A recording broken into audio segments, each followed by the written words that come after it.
Na Prever FM, você começa o dia bem informado.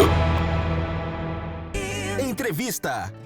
Agora são 7h25, voltamos com o primeiro jornal nesta manhã de sexta-feira aqui na Prever FM. E é com satisfação que eu estou recebendo aqui no estúdio o deputado federal João Cury Neto e também o presidente do diretório do MDB de Botucatu, o Marcelo Sleiman. João, satisfação em tê-lo aqui mais uma vez. Márcio, bom dia a todos, a todas. Prazer enorme estar aqui, obrigado pelo convite mais uma vez. Estar aqui ao lado do nosso presidente, do Marcelo Sleiman, um grande amigo, ao lado do Fontão, do Matheus também. E agradecer o convite, né? Sempre uma alegria estar em Botucatu e estar em Botucatu aqui com você, né? Para falar um pouquinho dos desafios do nosso mandato, dos desafios que a cidade tem e também, é claro, da nossa região. Marcelo, bom dia, satisfação pela primeira vez aqui na Prever FM. Bom dia, Márcio, bom dia, João, bom dia a todos. É um prazer estar aqui hoje, inicialmente parabenizá-lo, né, pela estrutura, nunca tinha vindo aqui, e também dizer que estamos vivendo um novo momento na cidade, né, com o mandato do nosso querido João Cury, e com essa reestruturação do MDB municipal que a gente vai poder conversar ao longo da entrevista. Amanhã vai ter um grande evento aqui em Botucatu, dia 17, né? E o comentário das pessoas, o que vai ser? Será que vai ter uma federação nova aí de partidos? O que vai ser? Mas, na verdade, é um evento do MDB de Botucatu. E esse evento, especificamente, ele trata do quê, João? O Márcio, ele é um evento do MDB de São Paulo. De São Paulo, Botucatu, que vai ser em Botucatu. Isso, Botucatu está recebendo um grande evento. A gente deve receber lideranças e expoentes do MDB do Brasil inteiro amanhã aqui. Olha só. E o MDB lançou uma iniciativa, não sei se você se lembra, quando o presidente Temer assumiu a presidência da República, ele, antes de assumir, o MDB tinha preparado um documento, e era um documento que o MDB preparou rodando o Brasil inteiro na época, ouvindo os estados, tentando entender as dificuldades que o Brasil vivia naquele momento. Isso era 2013, 2014, praticamente no início do segundo mandato da Dilma. Então era 2015, se eu não me engano, que é um documento muito conhecido, chamado Ponte para o Futuro.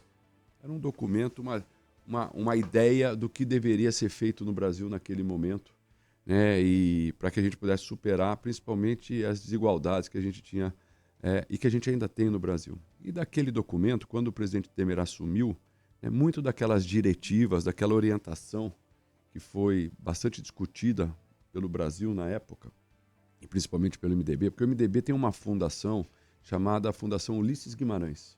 E essa fundação é a fundação de formulação de políticas públicas do partido, ou seja, o partido ele tem uma instância própria, né, que discute com a sociedade ideias, propostas para o Brasil. E quando o presidente Temer foi presidente, muito daquilo aconteceu, né? As reformas que foram implementadas na época, uma série de coisas que estavam naquele documento depois se transformaram em realidade. E agora o MDB vê a necessidade, depois, é óbvio, de quase... Nós estamos falando aí de 2 mandatos, né? Quase 11 anos. Exatamente. Então, agora há uma necessidade de rever aquilo que deu certo, aquilo que não deu certo, para onde o Brasil vai, para onde deveria ir, segundo a ótica dessa fundação, desses especialistas em políticas públicas. E a gente faz, junto a essa fundação, a gente faz um processo de escuta bastante interessante, discutindo, né, sobre transportes, sobre mobilidade urbana, sobre meio ambiente. Nós vamos receber agora, inclusive, o anfitrião disso é o governador do MDB, o nosso querido Helder Barbalho, né, lá no Pará, em Belém. Nós vamos receber a COP, né, no final do ano. A COP 30 é um momento histórico para o Brasil, né, e de pactuação de compromisso também com as próximas gerações.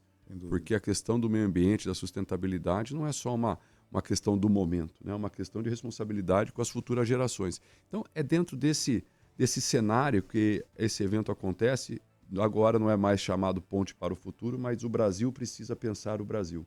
Esse é o tema do nosso encontro amanhã, onde nós convidamos expoentes do partido, do Estado inteiro, para fazer essa discussão.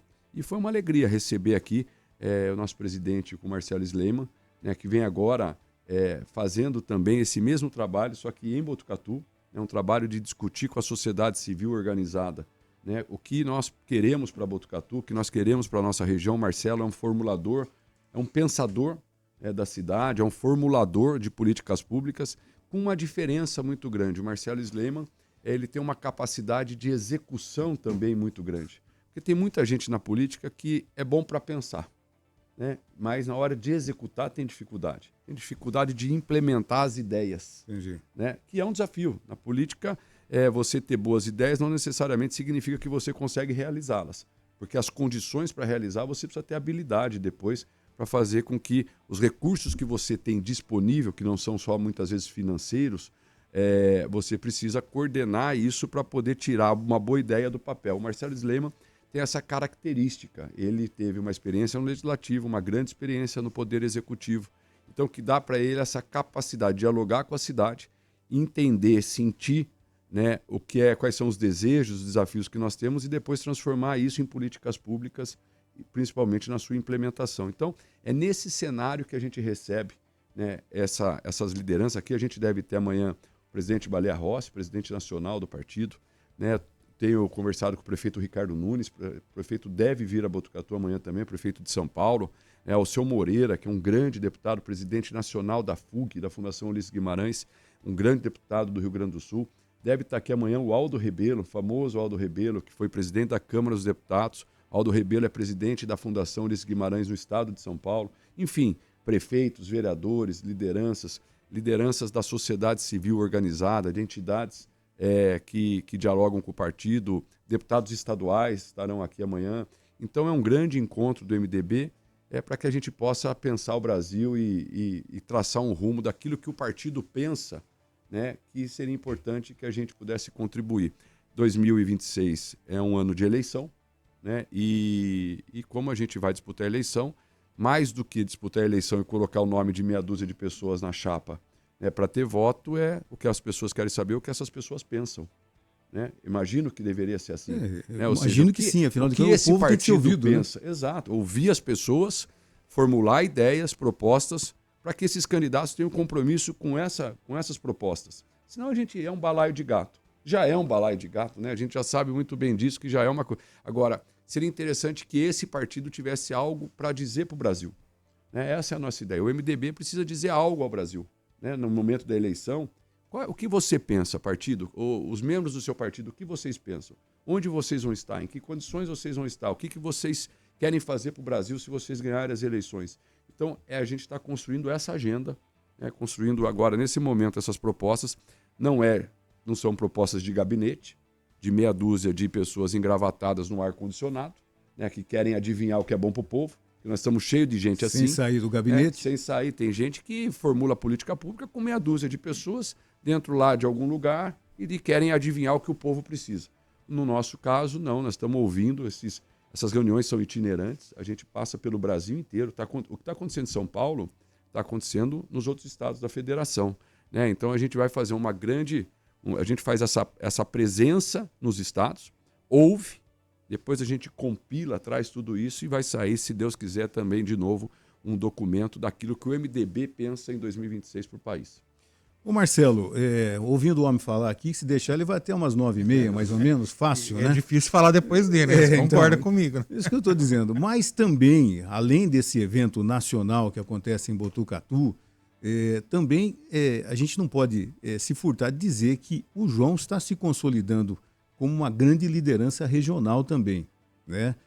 A gente percebe que lá em Brasília, nesse pouco tempo lá em Brasília, prefeitos de muitas cidades do interior de São Paulo que não tinham representatividade, veem no João essa possibilidade de ter os seus argumentos, as suas reivindicações, pelo menos ouvidas e, quem sabe, atendidas também.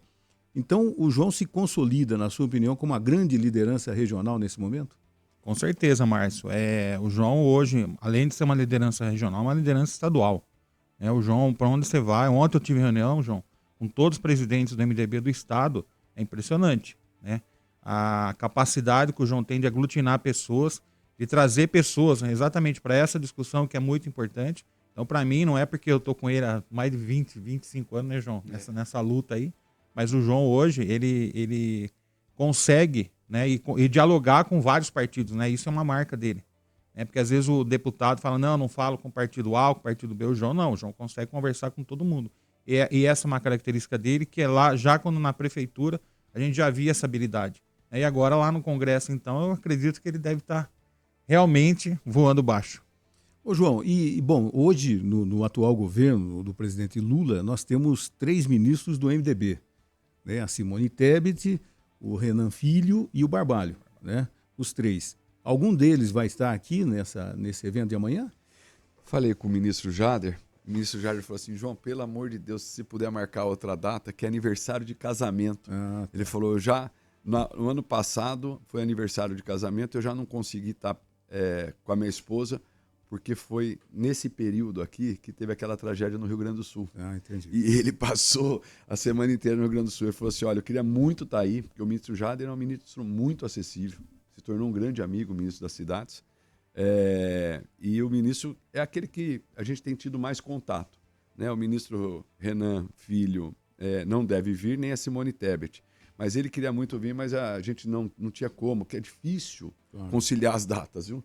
Dessa turma toda não é fácil, porque até o presidente Michel Temer ainda não confirmou se vem, se não vem. Então, conciliar a data de todos eles é difícil. Então, não sei se ele vem. Imagino que não, por conta dessa questão pessoal, que está certo também. Se é aniversário de casamento, tem mais que... Não é verdade? Se falhou ano passado, não pode falhar esse ano mesmo, né? Mesmo. Mas, enfim, essa participação do MDB no governo Lula deve se manter o ano que vem? Um ano terrível, um ano de eleições, um país ainda polarizado, né? Esse apoio, essa participação no governo, você acredita que deve se manter? O MDB, Márcio, ele é convidado a participar, porque as pessoas não entendem muitas vezes isso. Falam, mas o MDB está em todos os governos, né? Isso é uma verdade. O MDB, praticamente todos os presidentes da República, os últimos presidentes da República, convidaram o MDB a participar do governo. É verdade. Todos. Fernando Henrique convidou o MDB a participar do governo, né? O Lula, nos seus primeiros 2 mandatos, convidou o MDB a participar do governo. A Dilma convidou, aliás, a Dilma compôs uma chapa, né, com o MDB, né? O Bolsonaro convidou o MDB para participar do governo. Então, é assim, o MDB ele tem grandes quadros políticos, porque o MDB ele é um partido histórico. Não sei se você se lembra, o MDB teve uma posição muito firme na época da ditadura. Você se lembra, você é uma pessoa que conhece muito de política, teve uma posição muito firme. E a sua posição muito firme, de certa forma, moldou o caráter desse partido, né? O MDB foi o partido da resistência contra a ditadura militar. Né? Foi o partido. Qualquer um que quisesse atuar politicamente na legalidade, na época da ditadura, tinha que se filiar no MDB. Né? Porque naquela época a gente vivia só 2 partidos, a Arena e o MDB. Então o MDB ele tem muitos quadros, ele formou, até por conta disso, muitos quadros. E, aliás, muitos quadros que vieram de vários segmentos políticos, de vários vieses políticos. Se você tem gente que era socialista, foi para o MDB, para poder disputar a eleição. Na época era o único partido. Você tinha gente liberal, foi para o MDB. Então o MDB ele tem esse mosaico de pensamentos, né? E que formaram muitos quadros. É um partido que formou muita gente. E essas pessoas hoje são expoentes, né? São pessoas que são senadores da República, são pessoas que foram governadores. Essas pessoas que você falou, por exemplo, a Simone Tebet, foi senadora da República. Senadora, candidata à presidência. Então, assim, o Renan Filho é senador, foi governador. Então, essas pessoas têm muita contribuição e muita experiência para oferecer para o Brasil. E todos os governos praticamente querem pessoas assim, né? Que pessoa que não quer, que governo que não quer ter pessoas com essa capacidade de pensar o Brasil, de trabalhar pelo Brasil. Então, eu acredito que a gente deve permanecer ajudando, mas isso não significa em nenhum momento compromisso com a reeleição do Lula. Percebe? Uma coisa é o seguinte, vocês querem me ajudar, tem aqui, vocês são especialistas na área de transportes, vocês querem me ajudar na área de transportes? O MDB pode fazer essa discussão e ajudar. Porque também não acho correto, porque a gente não teve, porque nós tivemos candidato a presidente em 2022. Simone Tebet foi nossa candidata a presidente. Né? Então, não é que nós aderimos de qualquer jeito. Nós tínhamos uma candidata que tinha uma proposta para o Brasil. Nós tínhamos uma proposta para o Brasil. Não foi vencedora. Né? Ou seja, nós não conseguimos chegar no segundo turno. A eleição estava polarizada, ainda estava direita contra esquerda, e quem não é nem direita de um lado e nem esquerda do outro lado, acabou ficando no meio do caminho, que foi o caso da Simone. Mas a Simone é uma mulher fantástica, fantástica. Eu conheço a Simone Tebet, é impressionante a cabeça daquela mulher. E quando ela é chamada a participar, significa que a gente está indo para o governo e por conta disso nós vamos apoiar o Lula em 2026. Não. Nós vamos lá para ajudar o Brasil, entendendo que nesse momento de divisão, porque o Brasil vive um momento de divisão muito grande. Nesse momento de divisão, a gente precisa de gente para somar, não para dividir.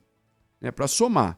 Então o MDB também tem essa característica de equilíbrio, de moderação, né? de dialogar com os extremos, né? Porque a gente está vivendo um momento de muito extremismo, e uma hora ou outra você tem que se posicionar de um lado, se posicionar do outro. Eu acabei me posicionando, a questão da anistia.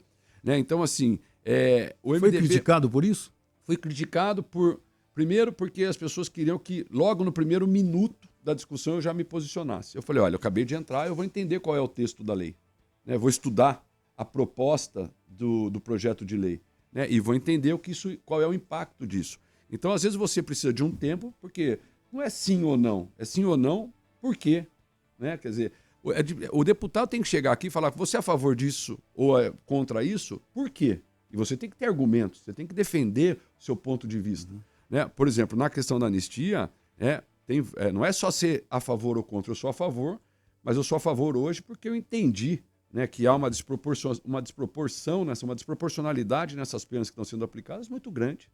Tem pessoas que estavam se manifestando lá livremente, não invadiram, não depredaram, não quebraram, né, não pediram o golpe de Estado. Tinha pessoas lá, sim, mas tinha pessoas que pediram o golpe de Estado.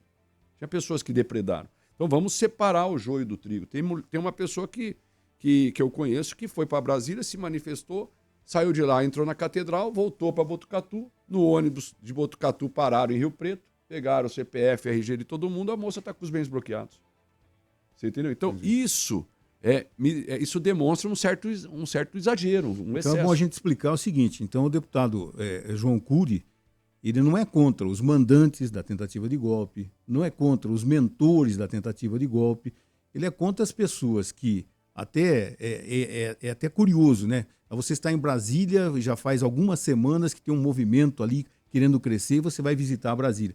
Aconteceu, pode acontecer. Algumas pessoas, como você disse aí, algumas pessoas estavam lá visitando Brasília e foram... Não, as pessoas foram lá, não foi para visitar, as pessoas foram lá para se manifestar. As pessoas, assim, Márcio, a gente precisa deixar claro assim, teve gente que arquitetou um golpe, teve gente que articulou um golpe, teve gente que financiou uma tentativa de golpe e teve gente que estava lá para se manifestar contra a vitória do Lula. Contra a vitória do Lula. As pessoas não queriam o Lula no poder. Mas essas pessoas não financiaram, não arquitetaram, né? Essas pessoas não depredaram. Né? Essas pessoas, na minha visão, se tiverem que pagar alguma coisa pelo que fizeram, não é porque cometeram um crime contra a ordem democrática, constitucional. Se elas cometeram algum crime de pegar lá e passar o batom, por exemplo, na estátua lá do Congresso Nacional, eles têm que pagar por este crime, que é um crime previsto no Código Penal, que é um outro crime de vandalismo, pode ser enquadrado. E a pena por um crime de vandalismo, se você pichar uma estátua, não é de 14 anos. Você percebe a diferença? Porque uma coisa é você somar vários crimes contra a ordem democrática, contra a ordem constitucional, porque a anistia também é uma coisa muito técnica, mas a anistia ela não cabe para qualquer crime. A anistia, a Constituição diz exatamente para qual tipo de crime ela é um remédio. A anistia é um perdão, a anistia é um esquecimento, é virar a página. Isso é uma anistia, que ela não serve para qualquer crime. O Congresso Nacional não dá anistia para quem matou uma pessoa na rua aqui, num acidente de automóvel. Você percebe? Isso não é anistia, isso é outra coisa. Isso é Código Penal, vai responder na justiça e pode ser absolvido, pode ser condenado e o juiz vai aplicar a pena. Para crimes contra a ordem democrática, o remédio é anistia. Para crimes comuns, o remédio é Código Penal. E tem lá a tipificação do crime, a pena, se é tanto de reclusão, se é tanto tempo, vai prestar serviço à comunidade. Então, o que eu quero dizer é o seguinte, nós temos que separar o joio do trigo. Não dá para colocar todo mundo no mesmo balaio, como se todo mundo que estivesse lá tivesse financiado o golpe, tivesse arquitetado o golpe. Tinha muita gente lá, né, que eu acredito, eu conheço algumas pessoas. Eu conheço algumas pessoas que estavam lá, mas essas pessoas não fizeram o que outros fizeram. Então nós temos que individualizar a conduta. Você percebe? Porque senão parece que todo mundo que estava lá estava do mesmo jeito, ou seja, com a mesma intenção. As pessoas não estavam lá todos com a mesma intenção. Tinha gente que tinha intenção de dar um golpe de Estado. Tinha gente que estava lá se manifestando e que, na minha opinião, alguns deles foram inclusive usados. Né? Usados. E se usa isso. E se usa de todos os lados. Não é só da direita e não é só da esquerda. Às vezes você gera comoção, né, para você botar uma multidão na rua. Essa multidão vai, né, acha que está participando de uma coisa, né, e, na verdade, a ideia de quem organizou, de quem arquitetou, era outra. Verdade. Eles querem a quantidade de pessoas. Mas, João, mas de repente hoje você tem o facilitador de você investigar a vida de uma pessoa através das redes sociais. E com relação a essa senhora do batom aí e tudo mais, pichou só, perdeu o mané e tudo mais, levantaram a vida dela através das redes sociais também. Então as manifestações hoje de pessoas envolvidas, hoje para o poder judiciário, é fácil de se levantar através das redes sociais. O jeito de arquitetar alguma coisa através das redes sociais. E isso é usado, porque hoje em dia é difícil. Eu vejo que você hoje é atuante também nas redes sociais. Todo mundo é quase atuante numa rede social hoje. E é uma maneira de você levantar. Eu vou contratar alguém para fazer o jornal aqui comigo. Eu vou levantar através das redes sociais. Como é que ela se manifesta? Né? Então, é muito difícil, é uma coisa assim. Mas o que a gente espera é o seguinte, que esse ano termine isso, né? Que é difícil chegar no eu final. acho que essa moça, essa Débora que passou o batom lá na estátua, eu acho que ela tem que responder. Ela tem que responder. A grande pergunta é, o crime que ela cometeu é um crime para 14 anos de prisão? Isso é complicado. Essa é a pergunta. Ninguém está dizendo que tem que passar pano. Ninguém está dizendo que tem que simplesmente esquecer. Eu estou dizendo o seguinte, será que a pena de 14 anos é proporcional ao que ela fez? Você percebe? Entendi. É uma diferença muito grande. Uma coisa eu estou falando assim, não, isso é uma bobagem. Eu não estou aqui dizendo que pegar o batom e colocar num patrimônio, como é aquela estátua, aliás, do ponto de vista arquitetônico, e negócio fantástico. Assim, eu não estou dizendo que isso é uma bobagem, que isso não devia ter... Não, isso tem que ter implicações, tem que ter consequência. O que eu estou dizendo é o seguinte, no senso comum das pessoas, 14 anos é razoável para esse tipo de crime? Eu acredito que não. Entendi. Agora, falar do evento de amanhã, esse evento de cunho estadual, nacional e tudo mais, também vai ser um momento de passagem de outros políticos para se filiarem ao MDB? Vai ser um momento para isso também? A gente fez... Aqui está o André, bom dia André, que está aqui com a gente, né? O nosso chefe do escritório aqui do João. Fez um trabalho muito forte de divulgação na região. E ontem a gente recebeu a lista, acho que é uma lista final. É impressionante o número de prefeitos de outros partidos que também prestigiarão o evento. Prefeitos, vereadores, lideranças de toda a região. Então isso é muito gratificante também, né? Mostra que as pessoas precisam conversar, precisam se reunir em busca de um bem comum.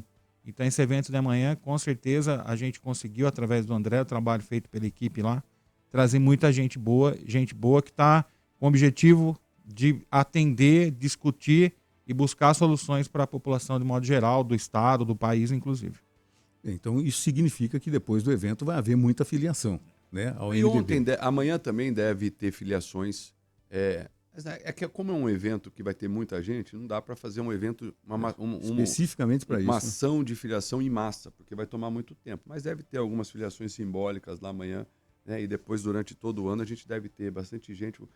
A gente tem sido procurado, inclusive, para pessoas que querem vir para o MDB e que têm qualidade, tem pessoas que têm o que dizer. Então a gente deve ter um processo de filiação. E aqui em Botucatu, eu acho que esse trabalho que o Marcelo, junto com o André, vem fazendo, né, eu acho que o MDB aqui também deve se fortalecer. Hoje já é a maior bancada da Câmara de Vereadores, né, e provavelmente o MDB deve assumir cada vez mais protagonismo aqui na política da cidade e da região. O ano que vem, para a eleição presidencial, é possível que o MDB tenha um candidato à presidência? É possível. Ninguém é candidato de si mesmo, né, Márcio? Uhum. Ninguém é candidato de si mesmo. Não dá para você dizer, nós vamos ter necessariamente um candidato, porque a gente entende que só nós temos uma proposta viável para o Brasil. Não. Eu acho que também é importante a gente dialogar com outras forças políticas e construir mais do que... É isso que esse evento amanhã vai falar.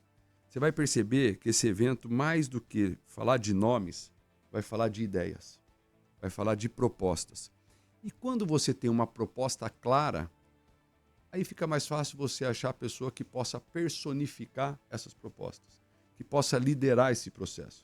Porque às vezes você tem um grande nome, mas essa pessoa não tem uma proposta para o país, não tem uma ideia para o país. Eu acho que a matéria-prima de uma candidatura é, antes de tudo, quais são as suas propostas. Assim, o que você pensa, Márcio? O que você pensa? Você é candidato a presidente da República, o que você pensa para o Brasil? Aí a gente conversa com você 2 minutos, a gente percebe que é vazio, que não tem o que dizer. Embora você seja uma pessoa correta, decente e tal. Então, não é isso. O que a gente precisa, antes de tudo, é o seguinte: o que nós queremos para o Brasil?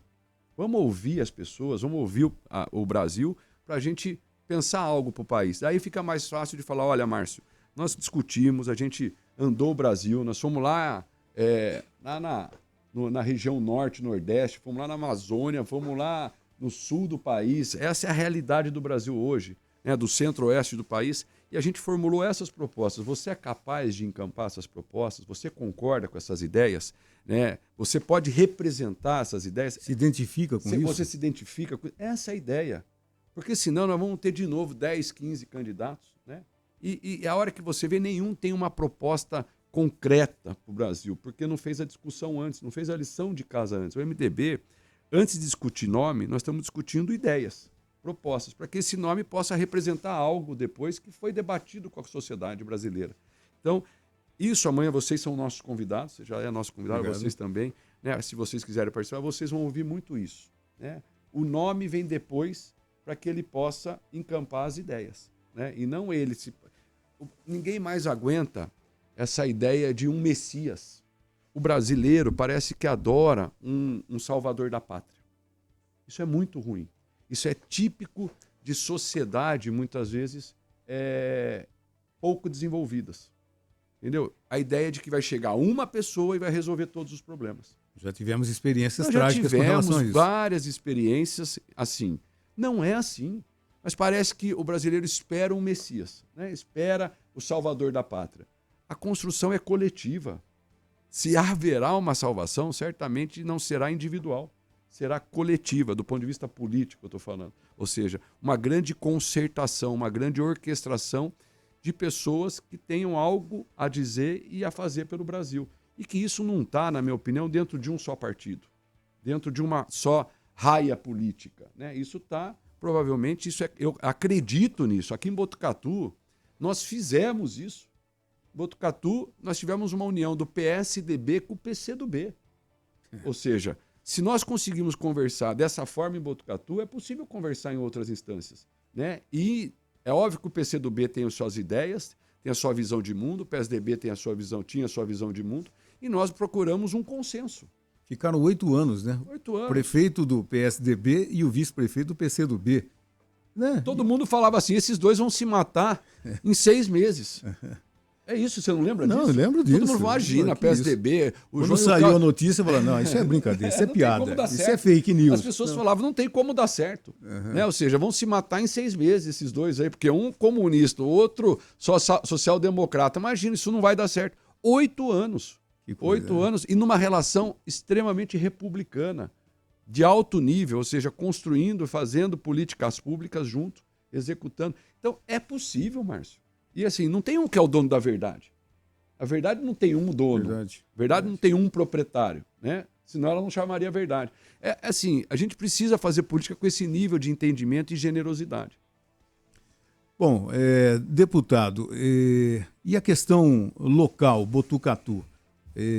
Como é que está com relação a Brasília? Afinal de contas, nós estamos no mês de maio terminando, já o 5º ano que você está em Brasília.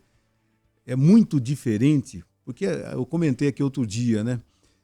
Você fica vendo o Congresso Nacional, a maioria dos deputados, eu falo assim, pô, será que o João vai aparecer lá agora? A maioria dos deputados sobe na tribuna e, de repente, os outros deputados estão conversando, batendo papo, pensando na próxima fala e tudo mais, e ninguém prestando atenção, só alguém filmando a sua fala para fazer o corte para a sua rede social. É desse jeito mesmo, João? É desse jeito, Márcio. Assim, o debate político no plenário, ele é muito pobre. Muito pobre. Porque, assim, as coisas acontecem em Brasília, por exemplo, na Câmara dos Deputados, muito mais nas comissões, certo? Nos trabalhos das comissões, que é onde eu estou me dedicando bastante, que você tem a comissão de energia, você tem a comissão de educação, a comissão de orçamento, a comissão de Constituição e Justiça. Ali você tem tempo, você tem elementos, você tem toda uma equipe da Câmara dos Deputados assessorando para você. Ali a coisa acontece. Né? Ali o trabalho parlamentar, a atividade parlamentar. Acontece. Atividade parlamentar é visitar a sua base, é uma atividade parlamentar. Mas ali a parte mais intelectual do mandato, né, a hora que você discute projeto de leis, a hora que você debate propostas, são nas comissões. A tribuna virou meio que um espaço para você falar para as redes sociais. É isso. Né, para você fazer recorte para as redes sociais. Então, esses dias, logo que eu entrei, eu falei assim, gente do céu, o que eu estou fazendo aqui? Por quê? Porque a gente estava discutindo um tema, de repente um deputado pediu a palavra. Aí ele começou a chamar o Lula de ladrão. E o tema era um tema, qualquer tema que estava lá, que eu não me lembro exatamente qual. Aí ele começou a chamar o Lula de ladrão. Aí o outro deputado, a favor do Lula, subiu na tribuna e começou a chamar o Bolsonaro de fascista, né, de golpista. E a discussão ficou 10 minutos de Lula ladrão, Bolsonaro golpista. Lula ladrão, Bolsonaro golpista. E o tema do projeto que estava lá... Foi deixado de lado. Então, assim, esse é um pouco o dia a dia do plenário. Percebe? Aí é um pouco jogar para a torcida, para recortar para a rede social. Eu não sou assim. Eu não sou um deputado de ficar jogando para a torcida, para falar o que a pessoa quer ouvir, mesmo não acreditando naquilo que você está falando. Então eu estou fazendo o meu trabalho, primeiro, trabalhando nos temas que eu acredito são temas importantes. Por exemplo, o desenvolvimento regional. Desenvolvimento regional, ô Márcio, assim, vamos falar daquilo que muitas vezes a pessoa que está nos ouvindo fala, olha, tem gente aqui nos ouvindo que provavelmente está esperando uma cirurgia simples de catarata há 1 ano. Você entendeu? E essa pessoa está esperando na Unesp, porque tem hospitais da região aqui que não estão fazendo esse tipo de cirurgia, e uma cirurgia de catarata, sabe quanto ela custa? De R$800 a R$1.200. Você entendeu? Então nós temos um subfinanciamento na saúde. Por que uma pessoa não consegue estar esperando há 1 ano uma cirurgia de catarata, de hérnia, de vesícula, se uma cirurgia dessa custa R$1.200, a outra custa R$1.500? Porque tem um subfinanciamento. Então o que nós estamos discutindo? O que eu estou discutindo lá? O subfinanciamento na saúde.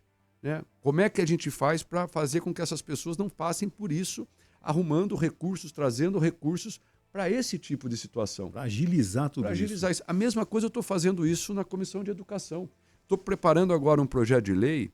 Imagine você sabia que tem um aluno que ele não é reconhecido como estudante e ele não tem o direito que todos os estudantes têm? Sabe que aluno que é esse? O aluno de cursinho pré-vestibular. Eu fui aluno de cursinho pré-vestibular. Terminei o 3º ano do ensino médio e não passei direto na faculdade. Fui fazer cursinho. Eu conheci uma moça em Taboão da Serra que ela andava todo dia para ir para o cursinho pré-vestibular, a pé, 8 quilômetros para ir, 8 para voltar. Sabe por quê? Porque ela não é estudante. Não é reconhecida como estudante. Ela não é reconhecida como estudante. Então ela não tem direito ao transporte. Então isso eu acho que interessa ao Brasil. Mais do que dizendo se um é golpista e se o outro é ladrão. Quer dizer, nós estamos vendo vários casos de pessoas que não estão cobertas, né? Não tem garantias nenhuma a situação que ela se encontra. Né? Ninguém está olhando para isso. Esse meu mandato faz isso. Eu não vou ficar gritando na rede social. Não vou. Entendeu? Agora eu vou defender essa moça e eu estou apresentando um projeto de lei para equiparar o aluno de cursinho pré-vestibular, que hoje não é nada, né? Não é nada, do ponto de vista legal, ele não tem direito à meia entrada, não tem direito ao transporte escolar, porque ele não é da educação básica, porque a educação básica é até o 3º ano do ensino médio. E ele não é do ensino superior. Quer dizer, não é reconhecido como estudante. Não é reconhecido como estudante. Então eu estou fazendo um projeto de lei, e são milhares no Brasil. Imagino. Milhares no Brasil. Estou fazendo um projeto de lei para equiparar o aluno do cursinho vestibular a estudante. Que, na minha opinião, já deveria ser óbvio que é. Claro que ele é estudante, meu Deus do céu. A preparação dele... Exatamente. Então você percebe, é isso que a gente faz lá. É isso que eu estou fazendo lá. São coisas que a gente faz que não aparecem. Infelizmente, o que dá Ibope é rede social. Nas redes sociais. Você entendeu? Então, estou dando alguns exemplos para mostrar para você como que é um pouco esse dia a dia do Congresso. Deputado Federal João Cury, muito obrigado por ter aceitado o nosso convite. Que o evento amanhã seja um sucesso, né? Que a cidade receba tanta gente amanhã aqui, né? e daí nos mantenha informados sobre a sequência de tudo isso. Obrigado, viu, Márcio? Obrigado a vocês também, as meninas aqui, pelo convite, pela oportunidade, aproveitar para mais uma vez reforçar o convite a você e também cumprimentar o Marcelo Slema, o André Pérez, que estão aqui, o André agora deixando a presidência do partido, passando o bastão aqui para o Marcelão. O Marcelo já está criando aí toda uma estratégia, né, de participação da sociedade civil organizada dentro do MDB, ou seja, núcleos que ele deve falar oportunamente sobre isso, né? Então acho que a gente acredita, ô Márcio, que a política é bendita. A política não é maldita. A política feita com princípios, com valores, ela é sim uma das maiores ferramentas de transformação de realidades, né? Então eu acho que quando a gente fala de partido político pode parecer um pouco desgastado, uma conversa que ninguém mais aguenta, mas são esses instrumentos que são importantes para a democracia e também para que a gente possa fazer da política uma atividade nobre, uma atividade ética e que possa transformar a vida das pessoas. Então o Marcelo está de parabéns, já vi aí um pouco do trabalho que ele está fazendo e eu acho que o MDB aqui terá um papel preponderante para ajudar a cidade de Botucatu. Obrigado pela oportunidade. Marcelo, obrigado pela primeira vez aqui na Prever FM. Volte outras vezes, sempre com boas notícias. Eu que agradeço, Márcio, pela oportunidade. Também aproveito o momento para agradecer a confiança do deputado João Cury no meu trabalho, no trabalho de toda essa equipe que dá o suporte, né, aqui em Botucatu para o mandato dele e para o MDB.